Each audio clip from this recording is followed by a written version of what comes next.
Je vous souhaite la bienvenue à ce 5e entretien de la série Quelques nuances d'auteurs de polar. C'est le dernier avant la pause estivale.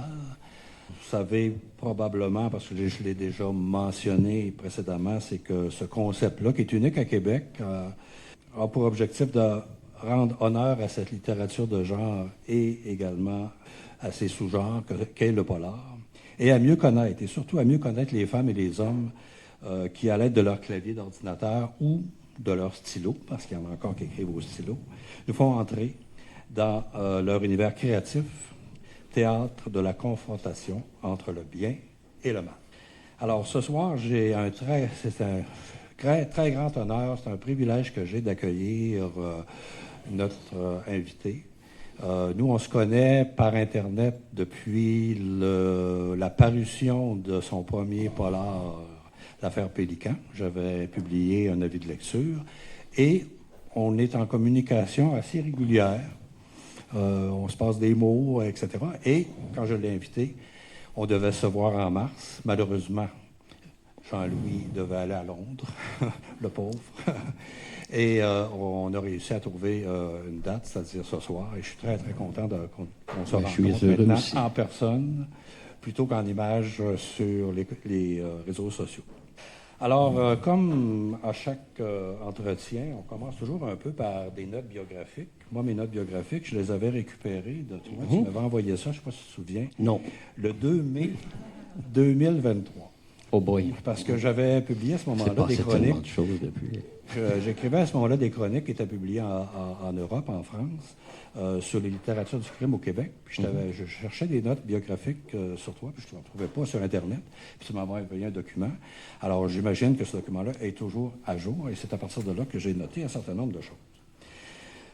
D'abord, dans tes notes biographiques, tu mentionnais que tout jeune, tu avais déjà la passion pour la lecture, puis que tu dévorais des livres, tous les livres qui te passaient sous la main. Quel livre que tu lisais? À peu près n'importe quoi, parce que ce que je trouvais dans la bibliothèque de la famille, ce que je trouvais à la bibliothèque de l'école, n'importe quoi. La comtesse de Ségur, n'importe quoi. Vers l'âge de 12-13 ans, j'ai commencé à lire plus sérieusement des romans d'anticipation. À l'époque, les jeunes garçons, on aime bien ça, nous autres, ces affaires-là. Et puis, 13-14 ans, ça devient plus sérieux. Là, on lit les Asimov, on lit les Bradbury, puis les grands noms de cette littérature-là. Et puis, vers l'âge de 15 ans, je suis au collège et j'ai la chance de tomber sur un professeur qui s'appelle Bruno Roy, que certains connaissent peut-être parce qu'il a eu une carrière importante avant de décéder. Bruno Roy est devenu aussi le président de l'UNEC, de l'Union des écrivains du Québec. Et Bruno avait vu que j'avais comme un talent, parce que c'est un professeur de français, un certain talent d'écriture. On avait formé au collège un petit groupe de poésie. Alors, j'ai commencé à ce moment-là à écrire des poèmes. Et puis, quand on a 15 ans, bien évidemment, on est influencé par tout ce qu'on lit. Alors, si tu lis Prévert, tu commences à vouloir écrire comme Prévert. Quand tu Saint-Denis Garneau, etc. Et puis, à un moment donné, à travers tout ça, on finit par essayer de trouver son propre style. Alors, j'ai commencé par la poésie. Un petit peu plus tard, parce que là, ma vie avançait, je me suis fait une copine qui est devenue ma femme, on a eu des enfants. J'ai commencé à développer la nouvelle. Alors, j'ai commencé à écrire des nouvelles. D'ailleurs, j'en ai des piles dans des coffres qu'un jour, je vais peut-être ressusciter. Mais j'ai beaucoup aimé travailler la nouvelle parce que ça me permettait, dans un espace, dans quelques pages, là, 12, 15, 20 pages, d'écrire toute une histoire. Et c'est là que je me suis rendu compte que ce qui me passionnait, c'était vraiment ça. C'était de raconter une histoire aux gens, que les gens embarquent dans mon vaisseau et puis qu'ils fassent un bout de chemin avec moi. Ça a été un déclic important. Tu as eu un intérêt pour l'histoire à un moment donné, hein? Tu avais commencé un bac? Oui, j'avais une formation en histoire. J'avais commencé un bac au moment avant, juste au moment où j'ai eu mon premier enfant, qui est mon grand garçon aujourd'hui. Et puis, là, comme je dois gagner ma vie, je deviens... je travaille depuis l'âge d'à peu près 18 ans. j'étais en lien avec un magasin de musique important à Montréal qui s'appelait à l'époque La Tosca. Il y avait 2 grands magasins de musique bien populaires. Il y avait toujours Steve's Music qui est toujours là. Steve's Music avait beaucoup la clientèle anglophone. Et La Tosca avait... c'était la mecque de la clientèle francophone. C'était là où les harmoniums, puis bon, tout le monde venait, puis tout ça. Là. Et c'était au moment de l'effervescence de la musique québécoise. Hein. Il y avait... et je me suis fait des amis qui sont encore là. Il y en a un juste là. Et puis, de cette époque-là.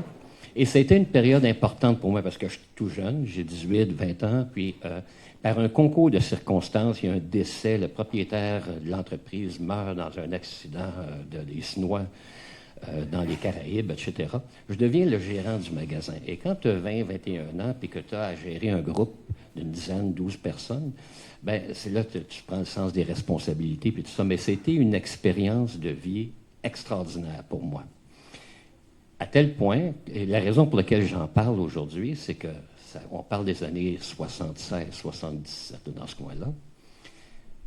Les personnages du Silence des Pélicans, tous les personnages qui travaillent à l'intérieur du commissariat, du quartier général, sont des gens qui travaillaient avec moi chez La Tosca. Ah oui? Et ils portent leur nom, y compris M. Lamouche. Ah oui, ah bon. Et dans La Constellation du Chat, il y a un journaliste qu'on interviewe, que, à un moment donné, c'est-à-dire que le Bonneau et Lamouche vont le rencontrer sur la Rive-Sud, sur le Mont-Saint-Grégoire. C'est M. Pierre Gauthier. C'est lui ici, M. Pierre Gauthier. Alors, il porte vraiment son nom dans le roman aussi. Ce que je trouve aussi intéressant, c'est que, sauf peut-être Isabelle Lafortune, que j'ai accueillie ici, là, tous les autres auteurs ont des intérêts pour la musique. Et même, je pense que tu as joué un peu de la musique. Ouais, ben moi, je jouais en amateur. Hein. Moi, je jouais en amateur. Je n'ai jamais joué professionnellement. Non. Mais il semble que des auteurs sont aussi des musiciens. Si on passe à... En fait, je voulais dire aussi, Jean-Louis, c'était difficile de l'avoir parce qu'il voyage beaucoup. Un des voyages que tu as fait dernièrement, c'était à Barcelone, hein? Oui. Et je t'avais suggéré d'aller au Café de l'Opéra à Barcelone. Oui, et je suis allé. Et puis, je t'ai envoyé une photo, je crois. Oui. Et comment tu as trouvé l'ambiance du Café de l'Opéra? C'était extraordinaire. C'était très bien. Mon croissant n'était pas frais.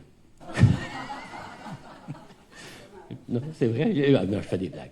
Non, tout était parfait. C'est parce qu'il me dit, si tu vas là, bon, on va voir le Café de l'Opéra. Bon, le Café de l'Opéra, c'est où? Je cherche, puis j'étais à un hôtel, le Méridien, je sais pas quoi, là. Qui est sur là, écoute, c'était à 200 mètres d'ici, sur la même... Là, je suis allé un matin, j'étais très, très heureux. Je pensais à vous. Je pensais à vous deux. Ouais. Puis il y a une scène de Mon écarlate qui se passe. Exact. Et c'est ce qu'on aime beaucoup. Je me rappellerai toujours, un jour, je suis à Vancouver dans un restaurant sur la rue Robson, et je suis en train de lire un roman de... Bon, j'ai un blanc. Ça m'arrive souvent d'avoir des blancs avec les noms propres. Et je me rends compte que je suis assis dans le restaurant dont il parle. Je suis là en train de travailler, je prends des notes, puis bon, et ça, c'est tout le temps des moments extraordinaires. On est les écrivains, je pense qu'on est des romantiques quelque part. Mon premier voyage à Paris, je faisais une halte à Paris, ça faisait peut-être 30-35 ans. Je faisais une halte à Paris parce que je m'en allais à Milan. Et j'avais 24 heures. Et là, j'ai dit, c'est pas vrai que je vais passer 24 heures à dormir. Alors, j'ai pas dormi. Je suis allé me promener partout dans la nuit. Je suis allé voir la ruelle où vivait Brassens. Je voulais tout voir. C'est ça. On est comme ça. Ouais. Tu me dis si je parle trop, hein? Okay. Je vais te faire signe. Je regarde le temps qui passe. On ne veut pas être là jusqu'à minuit. On va parler des enquêtes de Bonneau. D'accord. Donc, la collection, les enquêtes Bonneau-Lamouche. En fait, c'est un peu surprenant comme duo que tu as créé. Hein? C'est un jeune enquêteur brillant, mais irrévérencieux, à qui on fait appel pour seconder un inspecteur médiocre, hein? On peut dire ça, dont on cherche désespérément à se débarrasser, mais après 4 tomes, on s'en est pas débarrassé encore. Donc, comment c'est venu cette idée-là? Là? Ces personnages-là, ils sont nés comment? On sait d'où vient le nom, mais leurs caractéristiques... Ça a commencé par le personnage de Lamouche. Parce que, là, je vous disais tantôt que Lamouche est quelqu'un que je connais, que j'ai connu très jeune. Et il me fascinait parce qu'il avait ce côté british et en même temps arrivait avec des commentaires tout à fait bizarres. Par exemple, il pouvait dire, bon, écoute, j'ai marché de telle place à telle place, entre tel endroit et chez vous, il y a 394 dalles de béton, de trottoir.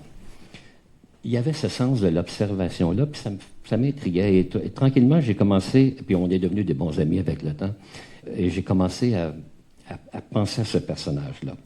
Et je voulais justement l'opposer à son contraire.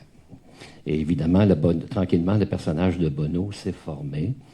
Et puis, je ne sais pas s'il y en a qui connaissent un peu l'histoire, où, disons, la dynamique relationnelle entre les deux personnages, c'est que on veut se débarrasser de Bono. Il est protégé par une convention collective en béton. On veut s'en débarrasser non seulement parce qu'il est incompétent, mais parce qu'il est désagréable. Il y a à peu près toutes les qualités qu'on veut, misogyne. Bon. Alors, il y a tous les défauts et on lui met dans les pattes ce jeune assistant qui vient d'être expulsé de l'école de police pour insubordination, impudence, tout ce que vous voudrez. Alors, l'idée, c'est que s'ils travaillent ensemble, il va tellement tomber sur la rate de Bono que l'autre va démissionner puis il va s'en aller. Mais la mouche, étant brillant, a tout à fait compris ce qui se passe, a tout à fait compris là où ils veulent en venir et comment on veut l'utiliser. Alors, il fait exactement le contraire. Alors, il va commencer à résoudre toutes les enquêtes et il va toujours donner le crédit à son patron, Bono, même s'il n'est pas capable de le supporter. Mais on voit avec le temps qu'il commence à le supporter davantage. Hein? Oui, tout à fait. Il commence à avoir une espèce de... On dirait qu'un déteint sur l'autre un peu. Oui, dans le fond, oui. Moi, quand je lis, j'essaie toujours de me faire une image des personnages, à quoi ils peuvent ressembler. Puis à un moment donné, je t'ai envoyé un petit mot en disant, je ne sais pas si un jour il va y avoir une série ou un film qui sera fait, ça serait drôlement intéressant. Alors moi, comment je les voyais, comment je voyais les personnages, je voyais deux acteurs. Je voyais Bono, Raymond Cloutier. Je ne sais pas si Raymond Cloutier, je l'avais écouté dans Stat. Ouais. Imaginez comment il se comporte dans Stat. Là, il me semble pour moi, là, c'était Bono. Puis la mouche, Pierre-Luc Funk. Je trouvais que c'était deux. En tout cas, moi, c'est l'image que j'ai de ces deux personnages-là. Puis tu m'as dit, c'est. Oui, puis assez souvent, je reçois des commentaires, des gens qui viennent de lire, puis disent, qu'est-ce que vous pensiez? Et Pierre-Luc Funk vient régulièrement. Il y a aussi, dans le rôle de Bono, j'ai entendu Rémi Girard, j'ai entendu... oui?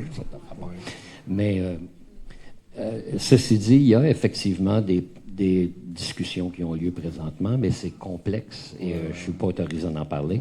C'est des affaires compliquées, ça. Puis ça prend du temps parce que, bon, il y a les producteurs qui doivent aller chercher s'assurer qu'ils vont avoir les budgets et pas des subventions, etc. Alors, bon, je suis patient. Puis de toute façon, comme je dis tout le temps, oui, c'est intéressant et en même temps, je suis craintif de ça. Parce que si c'est bon, si le produit est bon, c'est bien. Si c'est moins bon, bien, ça risque de créer une situation où mes personnages n'auront plus d'intérêt dans le futur. Et ça a toujours été une petite inquiétude. Ouais. Si tu veux, on va passer chacun des titres de la série. Mais d'abord, ce qui est très intéressant, c'est la qualité visuelle des ouvrages. Hein? Oui. Je ne sais pas si au départ, toi, est-ce que tu avais déjà en tête des romans qui seraient toujours référence avec un nom d'un animal? Non. Pas du tout. Et ça a donné ça. Le un pélican, la méduse, un chat et un papillon. Exact. Alors, premièrement, moi, j'avais déjà écrit pas mal les deux premiers. On pourra parler tantôt de la genèse du premier, mais le titre « Les os de la méduse » existait déjà. Le titre du Silence des pélicans n'était pas le titre original. Quand j'ai envoyé le manuscrit à David, mon éditeur, ça s'appelait Le Code Archibald. Et ça te dit quelque chose, toi. Hein? Et puis, David me revient et il me dit, tu sais, le passage avec les pélicans, blablabla, où ce que, Bono, à un moment donné, c'est parce il parle du silence des agneaux, qui a vu le film, qui n'a rien compris de toute façon. Et puis là, je fais une référence donc au silence des pélicans, puis on est parti avec cette idée-là. Après ça, donc, Bruno Lamoureux, le graphiste, est arrivé avec la page couverture. Et donc, comme le deuxième s'appelait Les os de la Méduse, mais j'ai continué dans cette veine-là par la suite. Alors, si on commence avec Le silence des pélicans, tu as été lauréat du prix de la relève Jacques Maillard en 2022 avec ce roman-là. Alors, si on résume un peu le contenu en quelques mots, là, c'est la mort d'une jeune étudiante apparemment sans histoire prend une tournure inattendue. Ce drame aurait-il un lien avec le cadavre d'un marin amputé de ses pieds que l'on vient de repêcher des eaux du fleuve, ou même avec cette fameuse affaire des pélicans survenue 20 ans plus tôt? Oui. Alors, qu'est-ce qui se passe dans ce roman-là? Sans dévoiler.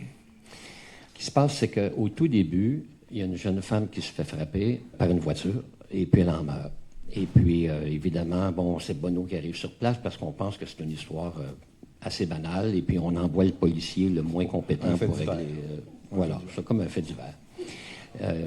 Et puis, mais la mouche qui arrive justement sur l'entrefait, lui, la mouche, quand il regarde les photos de ça, il n'est pas convaincu que ce soit un accident. Et là, il commence l'enquête. Et là, l'enquête devient vraiment beaucoup plus sérieuse parce qu'on se rend compte qu'il y a toute une histoire en arrière de ça. Il y a une toile de fond.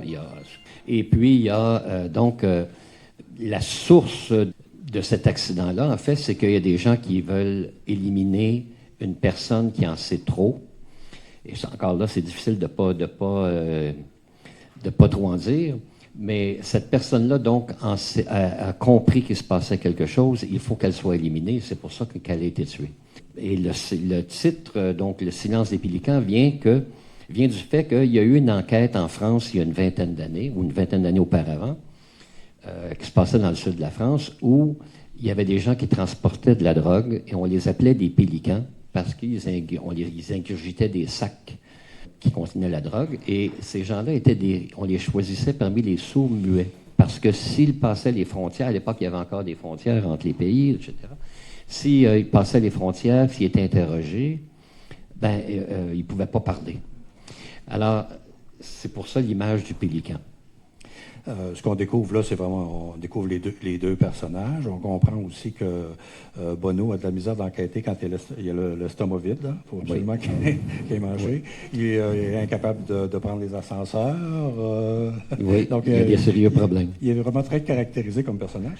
Et il écrit surtout des rapports on ne les retrouve pas dans tous les romans, là, mais des rapports qui sont vraiment très rigolos. Là. La façon dont il s'exprime, c'est...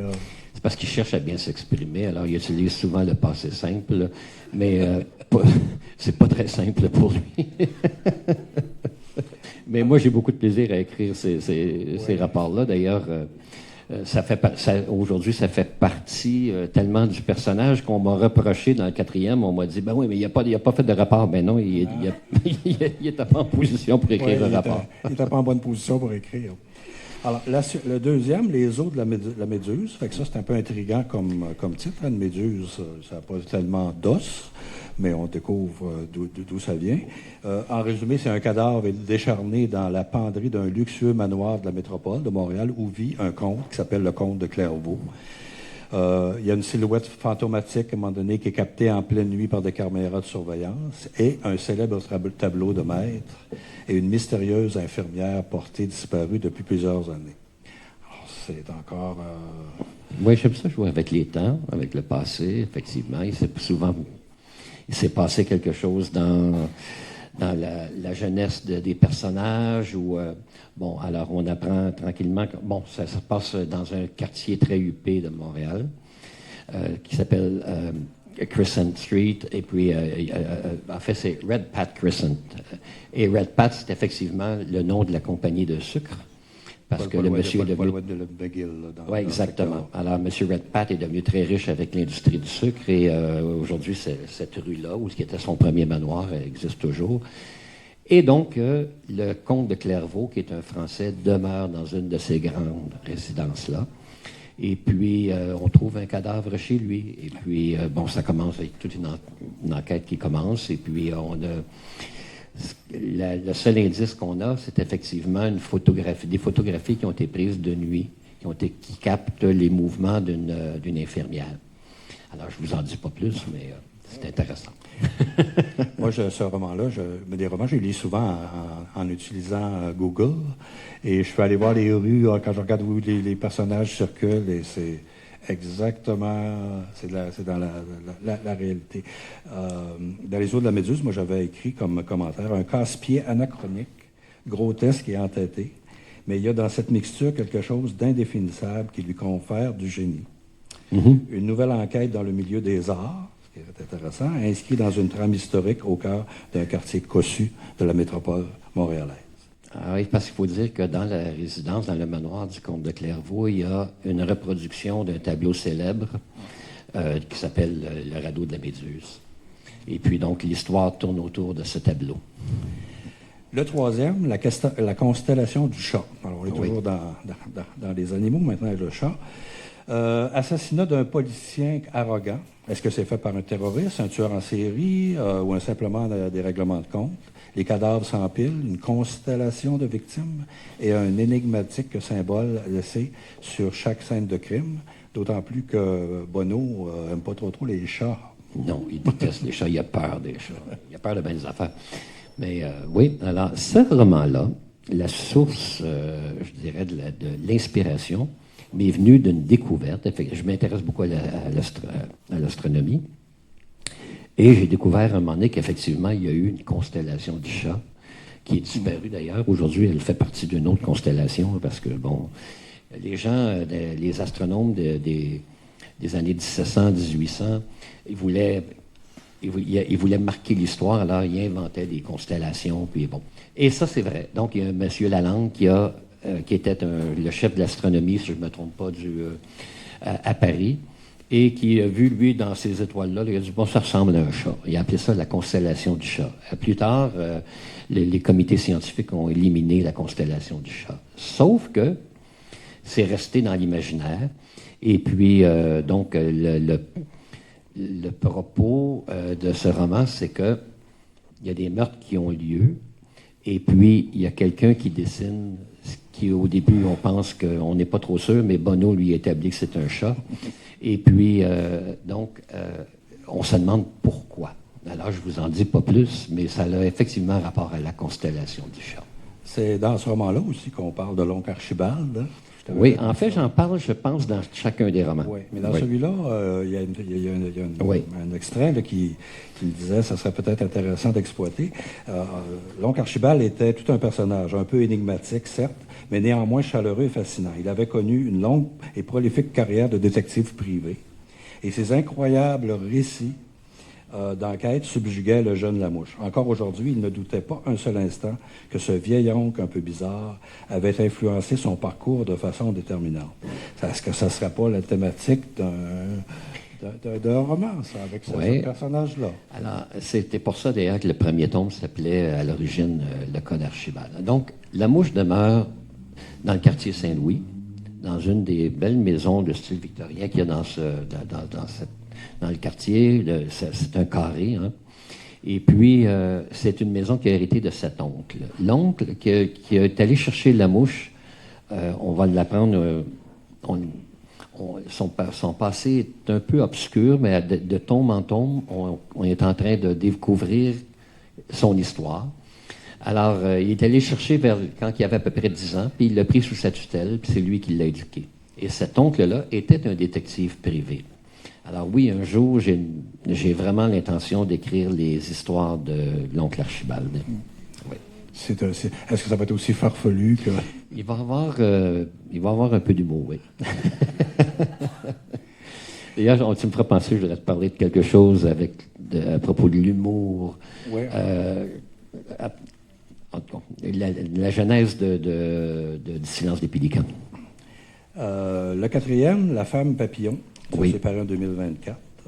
Tu étais lauréat du prix Saint-Pacôme du meilleur roman policier en 2024 et tu étais finaliste pour le prix meilleur roman en français de Crime Writer of Canada Awards de cette année, of Excellence de cette année. Dans ce roman-là, tu fais voyager Bonneau à Paris. Ça, oui. C'est drôlement intéressant. Sauf que, invité par le président de la République, Bonneau disparaît dès qu'il met les pieds à Paris. Et le chauffeur qui doit l'accueillir à l'aéroport est trouvé mort dans le coffre de sa limousine. Ça commence bien. Avec indice retrouvé sur les lieux, un médaillon qui semble relier l'affaire à une mystérieuse organisation, l'Ordre des monarques. J'ai lu, pour écrire ce roman-là, j'ai passé, je pense, 2 ans à lire sur les sectes. C'est drôle parce que encore là, je pense que je parle au nom d'à peu près de tous les écrivains. On s'intéresse à des sujets, on ramasse beaucoup d'informations, puis des fois, ça va être quelques lignes seulement dans le roman. Hein? Mais c'est un peu ce qui s'est passé. C'est que j'étais parti sur les sectes, j'ai accumulé beaucoup d'informations, et donc la secte devient un peu un prétexte dans l'histoire. On va rentrer dans une secte, évidemment, mais le véritable motif de l'enlèvement de Bonneau, c'est qu'il y a un lien avec la seconde histoire, c'est-à-dire les eaux de la Méduse, là où on sait qu'il y avait un tableau, et Bonneau, en parenthèse, la mouche, a résolu le secret de de cette copie de tableau. Et ce qui a permis de retrouver un trésor historique, qui est le trésor des Chouans, en France. Et si vous allez en France, si vous allez en Bretagne, il y a 1 million de petites organisations qui vous promettent qu'ils vont vous emmener sur les lieux où, quelque part, il y a le trésor des Chouans. Alors, lui, Bonneau l'a trouvé. Ça n'a pas été trop compliqué parce que la mouche a vu clair dans ce qui s'est... En tout cas, je ne veux pas encore là vous en dire trop, mais parce que le trésor a été retrouvé, le président de la France est bien heureux de tout ça et il a invité Bonneau à venir le rencontrer à l'Élysée. Alors, c'est le prétexte du 4e tome où Bonneau descend à Charles de Gaulle, mais personne ne l'a vu, il est disparu. En raison de facteurs indépendants de notre volonté, l'enregistrement de l'entretien s'est interrompu abruptement. J'ai donc décidé de le terminer en vous résumant la suite de notre conversation. Jean-Louis a également écrit des romans pour la jeunesse.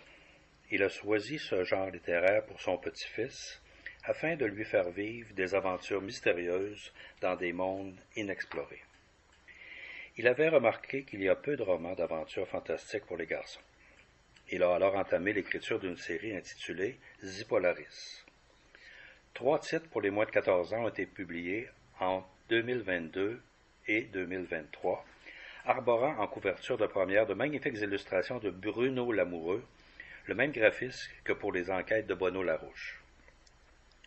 On y retrouve La nuit des Morts-loups, Le sentier de la peur et La malédiction de Zangra, qui mettent en vedette le jeune Nathan et les Zipoïdes, des créatures étranges provenant d'un endroit situé dans une autre dimension. Le premier volume a été finaliste en 2023 pour le prix littéraire des enseignants de français, ainsi que pour le prix Tamarack Forêt de la lecture. De plus, le 3e tome a été retenu comme finaliste pour le prix du gouverneur général. Fort du succès de la série, Jean-Louis a créé une 2e série, Dimension Z, pour un public de 14 ans et plus. Les 2 tomes publiés, L'homme sans nom en 2023, ainsi que Le labyrinthe de Chronos en 2025, permettent au lecteur de Zipolaris de poursuivre l'aventure avec Nathan, qui a maintenant 15 ans. Jean-Louis nous a aussi révélé qu'en raison de ses responsabilités professionnelles, il s'assied devant son clavier presque tous les matins avant de déjeuner, pour une séance d'écriture qui dure quelques heures, le seul moment de la journée qu'il consacre à son métier d'écrivain. Conformément à la coutume des entretiens, quelques nuances d'auteur de polar, j'avais demandé à Jean-Louis de nous lire un texte inédit qu'il a écrit ou un extrait d'un de ses romans. Il a souhaité partager avec les personnes présentes le début du 6e chapitre de son polar, Le silence des pélicans. Je vous en fais la lecture. La mouche choisit la table la plus retirée et y déposa son cabaret.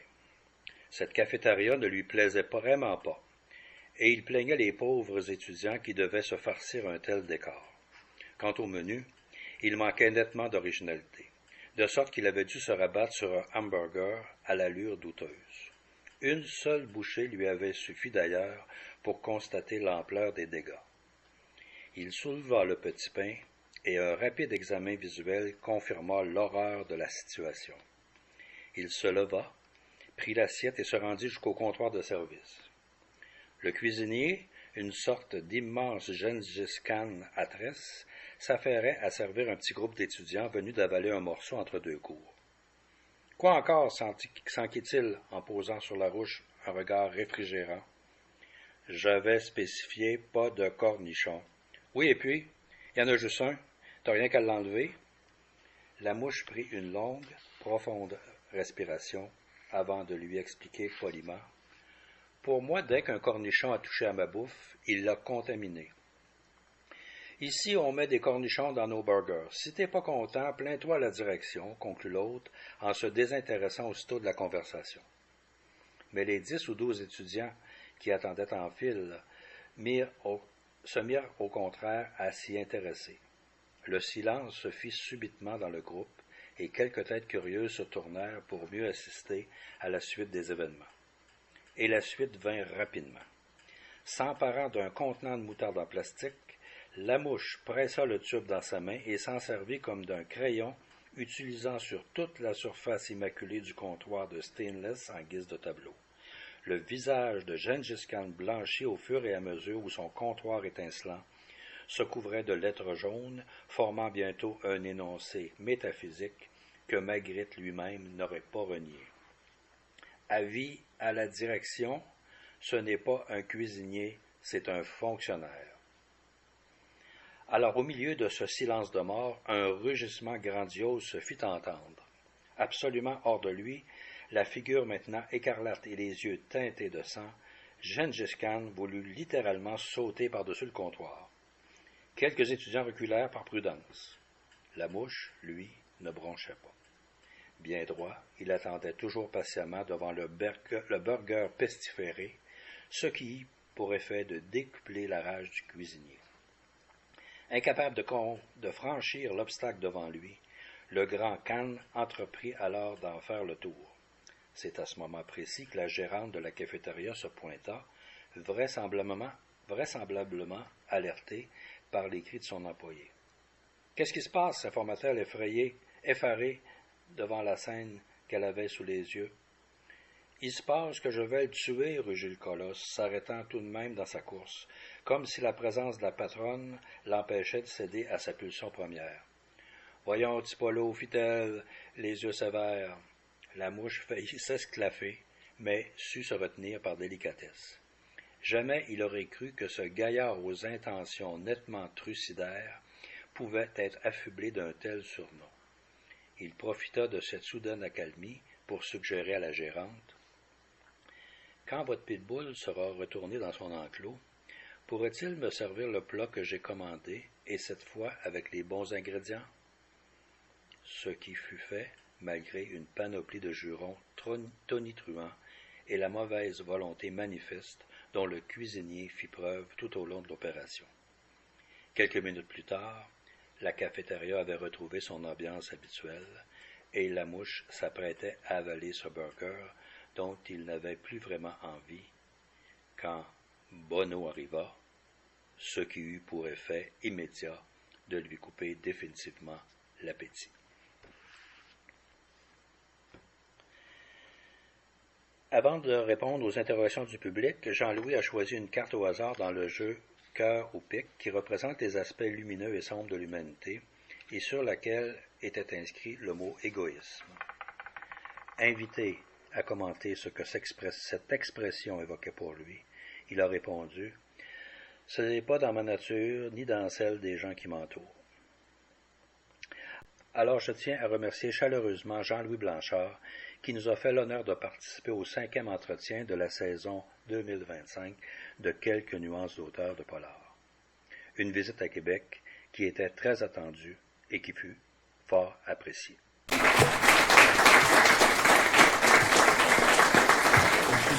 Je voudrais également remercier évidemment la librairie La Liberté qui nous accueille, Julie Collin qui a inscrit ces événements dans les événements de la librairie, le personnel de la librairie pour toute la logistique, préparation des livres comme tel, Dominique Lalande qui est la conjointe de Stéphane Ledien qui nous donne un coup de main, Richard Sainte-Marie pour l'enregistrement des entretiens et pour votre participation, pour votre présence aujourd'hui, c'est très, très, très apprécié. Bonne soirée.